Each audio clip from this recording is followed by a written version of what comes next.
Welcome to 189 Media, where we just don't give a shit. Today we will be reviewing Godzilla in Hell, Issue 2.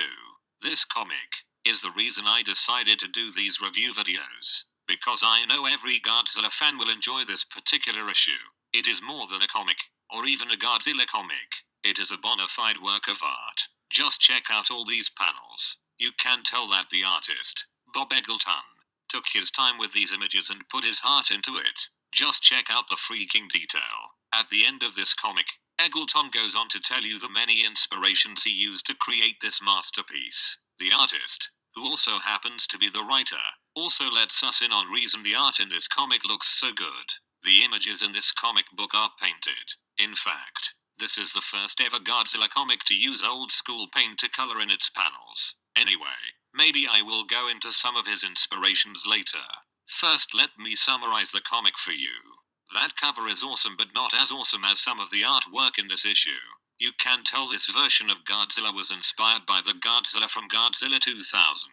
The artist will later confirm this. The issue begins with Godzilla in the second level of hell, and just look at Godzilla's eye in this panel. Anyway, the text in this issue reads as something almost biblical. It addresses some of Godzilla's sins and sets the mood for this level of hell, but also states that hell isn't Godzilla's final destination, but only a test, which isn't much of a spoiler, because we already know Godzilla is going to beat the living shit out of the devil. In the final issue of this series, Godzilla meets and does battle with Rodan, or what is referred to as the Demon Rodan.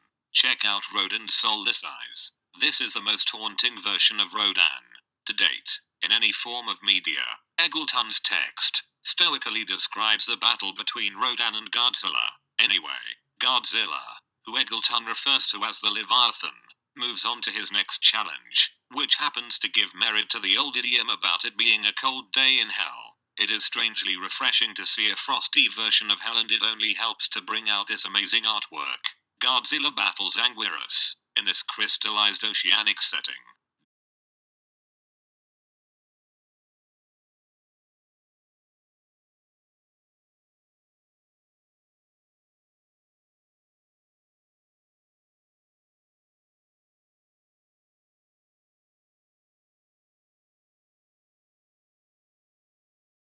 Damn. Just damn.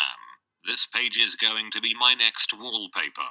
Anyway, the comic continues and somehow finds a way to top the last two battles by giving us a demonic Varan, and he looks magnificent. But the battle isn't too long, because it doesn't need to be. Just seeing Varan, a monster Godzilla has never battled on the big screen, is a treat. And finally, the series begins to answer some questions by stating that King Ghidorah is somehow responsible for Godzilla being sent to hell. The legendary enemies do not battle. Ghidorah is just there to shove Godzilla into the third level of hell, and I can't wait for the next issue. But sadly, it is not being done in the same style or even by the same artist. But maybe that is a good thing. One thing I am enjoying about this series is the different styles being used in each issue, and it looks like Godzilla will be fighting some Mothra angels in the next issue. Or maybe the angels are going to assist Godzilla in his upcoming battle. We'll see. Anyway, Eggleton shows us some early storyboards and talks about the three works of art that influenced each of the battles in this issue.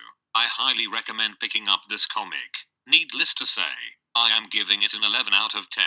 The artwork speaks for itself. Eggleton's words complements his visuals and help to amplify the epic battles, luscious environment, and journey of the Leviathan known as Godzilla. Anyway, this concludes our review of Godzilla in Hell, Issue 2.